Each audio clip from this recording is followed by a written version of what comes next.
পাছত আমি বাগজানৰ পৰা সকলো খবৰ জনাই গৈছো আমি গ্ৰাউণ্ড জিৰো ৰিপৰ্ট দেখুৱাই গৈছো আমি পুৱাৰ ভাগৰ পৰা অব্যাহত ৰাখিছো আমাৰ সম্প্ৰচাৰ আৰু ইতিমধ্যে আমি জনাই গৈছো যে আজিৰ দিনটোত অতিকৈ মৰ্মান্তিক খবৰ যে দুগৰাকী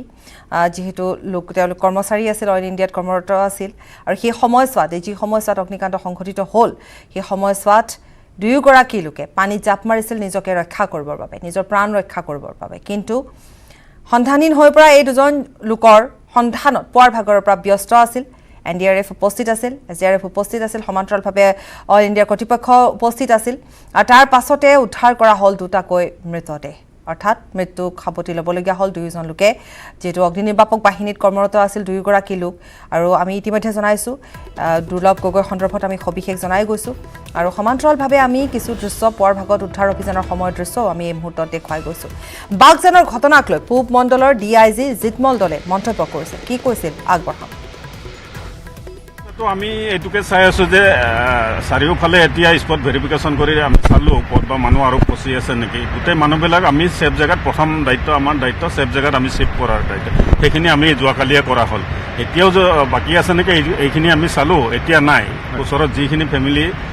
এফেক্ট আছিলে সেইকেইটা আমি কালিয়ে ছেফ কৰা হ'ল আৰু যি দুজন মানুহ সন্ধানহীন হৈ আছিলে সেই দুজনৰ আজি মৃতদেহ উদ্ধাৰ হৈছে ছাৰ আৰু কিমান সংখ্যক লোকে অইলে কৈছে মাত্ৰ এজন কিন্তু আমি জনামতে কেইবাজনো কিমানজন লোক আঘাতপ্ৰাপ্ত হৈছে ছাৰ আঘাতপ্ৰাপ্ত কালি এজন আমি হস্পিটেলত ভৰ্তি কৰিছোঁ জাপ মাৰোঁতে আঘাত পাইছে কালি সেইজনকে আমি জানো সৰু সুৰা মাইনৰ কাৰোবাৰ জখম হ'ব পাৰে কিন্তু হস্পিটেলত কালি এজনক আমি এডমিট কৰিছোঁ স্বাভাৱিকতে নিজৰ এটা স্বাভাৱিক এটা বাসস্থান এটা ডিষ্টাৰ্ব কৰিলে মানুহৰ এটা সেইটো খংটো থাকেই সেইখিনি এতিয়া আমি তেখেতলোকক খোৱা বোৱা থকা মেলা সেইখিনি ব্যৱস্থা কৰি দিয়া হৈছে সেইটো কৰিলেও নিজৰ ঘৰৰ পৰা ক'ৰবাত থাকিবলগীয়া হ'লে স্বাভাৱিকতে মানুহৰ সেইটো খংটো থাকে আছিল মন্তব্য জিতমল দলে আৰু আমি ইতিমধ্যে দেখুৱাই গৈছোঁ বা যিখিনি পৰিস্থিতিৰ সন্মুখীন হ'বলগীয়া হৈছে স্থানীয় বাসিন্দা যেনেধৰণৰ এই পৰিস্থিতিৰ সৃষ্টি হৈছে এক আতংকময় পৰিস্থিতিৰ সৃষ্টি হৈছে কালিৰ দিনটোতে হোৱা দোৱা লাগিছিল আৰু তাৰোপৰি অতিশয় মৰ্মান্তিক খবৰ আমি ইতিমধ্যে জনাই গৈছোঁ যে দুগৰাকী অগ্নি নিৰ্বাপক বাহিনীত কৰ্মৰত দুগৰাকী লোকৰ ইতিমধ্যে মৃত্যু হৈছে কৰ্মচাৰীৰ মৃত্যু হৈছে আৰু তেওঁলোকে নিজকে বচাবৰ বাবে পানীত জাপ দিছিল কিন্তু মৃত্যুক সাৱটি ল'বলগীয়া হ'ল আমি জনাই গৈছোঁ যে দুৰ্লভ গগৈ কথা আমি ইতিমধ্যে জনাইছোঁ আৰু আমাক এই মুহূৰ্তত আৰু অধিক জনাব আমাৰ সাংবাদিক উপাসনা গোস্বামী আমাৰ সৈতে আছে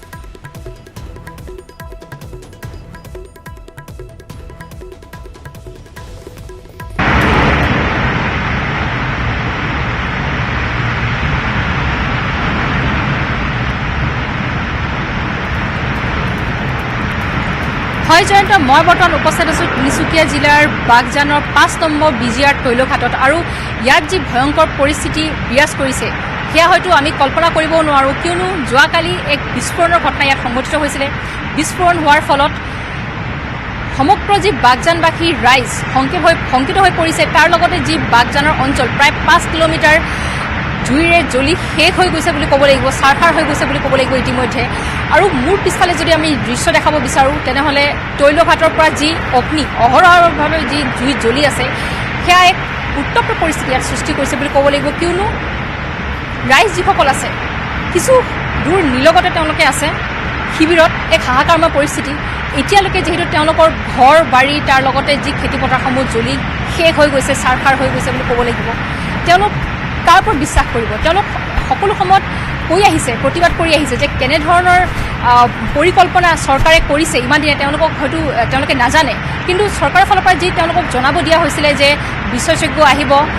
অগ্নি নিৰ্বাপন কৰিবলৈ চেষ্টা কৰিব তেল আৰু যি গেছ নিৰ্গত হৈ আছিলে সেয়াৰ চেষ্টা কৰিব কিন্তু ক'ব লাগিব আজি এই বিগত 15টা দিনত আজি 15 দিন বুলি ক'ব লাগিব আৰু এইটো সময়ত যি ভয়ংকৰ পৰিস্থিতি সংঘটিত হৈছে তেওঁলোকে বিশ্বাস সম্পূৰ্ণৰূপে হেৰাই গৈছে বুলি ক'ব লাগিব চৰকাৰৰ প্ৰতি তাৰ লগতে ওচৰতে লাগি আছে মাগুৰী মটাংপুল বিল তাৰ লগতে ডিব্ৰু চৈখোৱা ৰাষ্ট্ৰীয় উদ্যান আৰু যি তিনিচুকীয়া জিলালৈ যি ইয়াত বৰ্তমান পৰিস্থিতি হৈ আছে সমগ্ৰ তিনিচুকীয়া জিলাৰ বাবে এক ভয়াৱহ পৰিস্থিতি কঢ়িয়াই আনিব বুলি আমি জানিবলৈ পাৰিছোঁ আৰু ইতিমধ্যে যিহেতু ক'ব লাগিব যোৱাকালি যি বিস্ফোৰণ যি সংঘটিত হৈছিলে বিস্ফোৰণ হোৱাৰ ফলত তাত যি কৰ্মচাৰী অইল ইণ্ডিয়া কৰ্মচাৰীসকল যি অগ্নি নিৰ্বাপক বাহিনী অইল ইণ্ডিয়াৰ যি তেওঁলোকে কৰ্মৰত হৈ আছে তেওঁলোকে কাম কৰি আছিলে কাম কৰি থকা অৱস্থাতে তেওঁলোকে বিস্ফোৰণ ঘটে তাৰপিছত তেওঁলোকৰ মাজতে হোৱা দোৱা পৰিস্থিতিৰ সৃষ্টি হয় যাৰ বাবে কিছু লোক তাৰ ঘটনাস্থলীৰ পৰা পলায়ন কৰে যিহেতু তাত কোনো বিশেষজ্ঞ দলো নাছিলে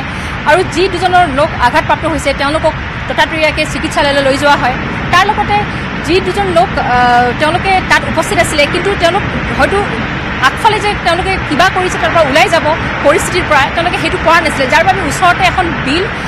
নিচিনা আছে, নৈ এখন, তাতে তেওঁলোকে জাপ পাই দিছিলে। কিন্তু তেওঁলোকৰ ভাগ্য বেয়া আছিলে বুলি ক'ব লাগিব, কিয়নো তেওঁলোকে সাঁতোৰ নাজানিছিলে আৰু নিজৰ প্ৰাণ ৰক্ষা কৰিবৰ কাৰণে তেওঁলোকে তাত জঁপিয়াইছিলে আৰু ভাবিছিলে প্ৰাণ চাগে ৰক্ষা কৰিব পাৰিব। কিন্তু ইতিমধ্যে পুৱাৰ ভাগত যিহেতু কালিৰ পৰা তেওঁলোকৰ অনুসন্ধান চলোৱা হৈছিলে, তেওঁলোকক পোৱা নাছিলে বিচাৰি প্ৰশাসনৰ ফালৰ পৰা বা অল ইণ্ডিয়া কৰ্তৃপক্ষৰ ফালৰ পৰা। কিন্তু পিছত আজি আমাৰ যি ঘটনা আমি দেখিছোঁ, যি দুখজনক ঘটনা, এক মৰ্মান্তিক ঘটনা বুলি ক'ব লাগিব। পুৱাৰ ভাগত যি তেওঁলোকৰ সন্ধান ওলাইছে, যিহেতু ইয়াত আহি যিটো 24 ঘণ্টা যিটো উকলি গ'ল, তেওঁলোকৰ সন্ধান পোৱা নাছিলে, তেওঁলোকে অনুসন্ধানী হৈ আছিলে। তাৰ বাবে তেওঁলোকক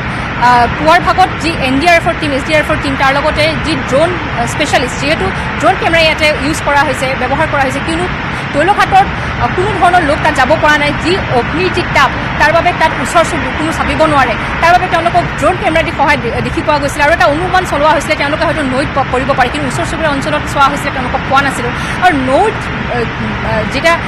SDRFৰ দল যেতিয়া সন্ধান চলাইছিলে, অনুসন্ধান চলোৱাৰ সময়ত 2টা ডেড বডি তাৰ পৰা পোৱা গৈছিলে।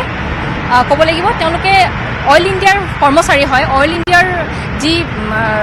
ফায়াৰ ব্ৰিগেডৰ তেওঁলোকে কৰ্মৰত হৈ আছিলে, যি অগ্নিনিৰোধক বাহিনী, তাত তেওঁলোকে কৰ্মৰত হৈ আছে। আৰু তেওঁলোকে দুলীয়াজনৰ কোৱাৰ্টাৰত থাকে বুলি ইতিমধ্যে আমি জানিবলৈ পাইছোঁ। এজনৰ নাম দুৰ্লভ গগৈ আৰু এজনৰ নাম ত্ৰিকেশ্বৰ গোহাঁই বুলি আমি ইতিমধ্যে জানিব পাৰিছোঁ। তেওঁলোকৰ পৰিয়ালৰ ওপৰত যি আজি পৰিস্থিতি আজি হৈছে, সেয়া এক অধিক দুখজনক। আৰু এটা কথা ক'ব লাগিব, চৰকাৰে যিহেতু তেওঁলোকক নানানটা দাবী আজিলৈকে যি প্ৰশাসনৰ ফালৰ পৰাই হওক বা কেন্দ্ৰীয় চৰকাৰে হওক বা ৰাজ্য চৰকাৰে হওক, যিহেতু বাগজানবাসী ৰাইজক তেওঁলোকে কৈ আহিছিলে, যে আশ্বাস দি আহিছিলে যে কোনোমতে তেওঁলোকে জুই নিৰ্বাপন কৰিব আৰু সকলো লোক ইয়াত যাতে সুৰক্ষিতকৈ ৰাখিব পাৰে, তাৰ এটা প্ৰচেষ্টা চলাব বুলি তেওঁলোকে আশ্বাস দিছিলে। কিন্তু তেওঁলোকে বহুতো কথা কৈছে, কিন্তু মানুহ দুজন যে আজি মৃত্যুমুখত পৰিলে, ক'ব লাগিব এতিয়া অইল ইণ্ডিয়াৰ গাফিলতিৰ বাবে, সেয়া জানো লোকৰ প্ৰাণ জানো তেওঁলোকে ঘূৰাই আনিব পাৰিব? সেয়া এক বহুত ডাঙৰ প্ৰশ্ন ইতিমধ্যে আহি পৰিছে জয়ন্ত। আৰু কিমান দিন এনেধৰণে যি আপোনালোকে দেখিব পাৰিছে মোৰ দৃশ্য পিছফালে, যি ইয়াত জুই যি আজি নিৰ্গত হৈ আছে অহৰহভাৱে, যি এক ভয়ংকৰ পৰিস্থিতিৰ সৃষ্টি হৈছে, লোক এতিয়াও ঘৰৰ পৰা ওলাই গৈ আছে। তেওঁলোকে কিমান দূৰ সুৰক্ষিত আৰু চৰকাৰে তেওঁলোকক কেনেধৰণৰ ব্যৱস্থা দিবলৈ সক্ষম হয়, পৰৱৰ্তী ফালৰ পৰাহে আমি জানিব বিচাৰিম। আৰু এটা কথা, যিহেতু মন্ত্ৰী চন্দ্ৰমোহন পাটোৱাৰী কিছুমান সময়ৰ পিছত তেওঁ আহি উপস্থিত হ'ব, আমাক জানিবলৈ দিছে। ইয়াৰ পিছৰ বাতৰিত আমি সম্প্ৰচাৰ কৰি থাকিম নিউজ 18ক, যিটো আমি গ্ৰাউণ্ড জিৰ' ৰিপৰ্ট ইয়াৰ পৰা বাগজান তৈলঘাটৰ পৰা দি আছোঁ। মন্ত্ৰীগৰাকীৰ যি ভাষ্য আমি পূৰ্বতে উপাসনা, ধন্যবাদ। আৰু উপাসনাই ইতিমধ্যে আমাক জনালে, আৰু উপাসনাৰ এয়া এক বিশেষ প্ৰতিবেদন, গ্ৰাউণ্ড জিৰ' ৰিপৰ্ট। উপাসনাই জনাইছে আমাক পুৱাৰ ভাগৰে পৰা এই মুহূৰ্তলৈকে যিখিনি খবৰ বাগজানৰ পৰা আছে, সকলো খবৰ উপাসনাই ইতিমধ্যে আমাক এই প্ৰতিবেদনৰ জৰিয়তে জনালে। নিউজ 18ত কিছু এক্সক্লুচিভ ভিজুৱেলছ আছে, আমি সেইসমূহ দেখুৱাই গৈছোঁ। উদ্ধাৰ অভিযানৰ সময়ৰ দৃশ্য, যিহেতু আমি জনাইছোঁৱেই যে সন্দেহ প্ৰকাশ কৰা হৈছিলে হয়তো পানীত পৰিব পাৰে, ঠিক তেনেধৰণে সেই সন্দেহৰ ভিত্তিতে ড্ৰোন কেমেৰা ব্যৱহাৰ কৰা হৈছিল। ড্ৰোনত সন্ধান পোৱা গৈছিল, দুটাকৈ মৃতদেহ উপঙি আছিল। আৰু জনাইছোঁ পুনৰ এবাৰ যে দুয়োগৰাকী কৰ্মচাৰীয়ে কিন্তু সাঁতুৰিব নাজানিছিল। নিজকে ৰক্ষা কৰিবৰ বাবে তেওঁলোকে পানীত জাপ দিছিল, পানী দ আছিল, বোকাত তেওঁলোক লাগি ধৰিছিল, আৰু তাৰ পাছতে মৃত্যুক সাৱটিবলগীয়া হয়। অতি কৰুণ ঘটনা, বাগজানৰ কৰুণ ঘটনা এয়া। আনহাতে যদি বাগজানৰ জুই এতিয়াও নুমুৱা নাই, আৰু আমি জনাই গৈছোঁ যে জুই নুমুৱাবলৈ অহৰহ প্ৰচেষ্টা অব্যাহত আছে। হাহাকাৰ ৰাইজৰ, স্থানীয় ৰাইজৰ হাহাকাৰ, যিসমূহ ঘৰ আছে, মাটি ভেটি সকলো তেওঁলোকে হেৰুৱাবলগীয়া হ'ব পাৰে বুলি তেওঁলোকে এক আতংকময় পৰিস্থিতি যিহেতু সৃষ্টি হৈছে, উদ্ভৱ হৈছে। কালি সন্মুখৰ ভাগৰ পৰা এনে এটা ঘটনা দেখি তেওঁলোকে ভয় খাইছে। বৰ্তমান সেইসকল লোক স্থানীয় যিসমূহ শিবিৰৰ ব্যৱস্থা কৰা হৈছে তাত আছে। আৰু আনহাতে তাৰ মাজতে এয়া এক কৰুণ ঘটনা সংঘটিত হৈছে। দুগৰাকীকৈ কৰ্মচাৰী, যিহেতু অগ্নি নিৰ্বাপক বাহিনী তেওঁলোক কৰ্মৰত আছিল। দুৰ্লভ গগৈ অৰুণাচলত কৰ্মৰত আছিল, দুদিন পূৰ্বে দুলীয়াজানলৈ আহিছিল, বাগজানলৈ পঠিওৱা হৈছিল। আৰু ইতিমধ্যে জানিব পৰা অনুসৰি যিহেতু তেওঁৰ কাম আছিল নিশাৰ ভাগত, নাইট ডিউটি আছিল, কিন্তু দিনতে মাতি নিয়া হৈছিলে। গতিকে এই সকলোবোৰ কথা, সকলোবোৰ খবৰ আমাৰ সাংবাদিক উৎপল আৰু উপাসনাই ইতিমধ্যে আমাক জনালে।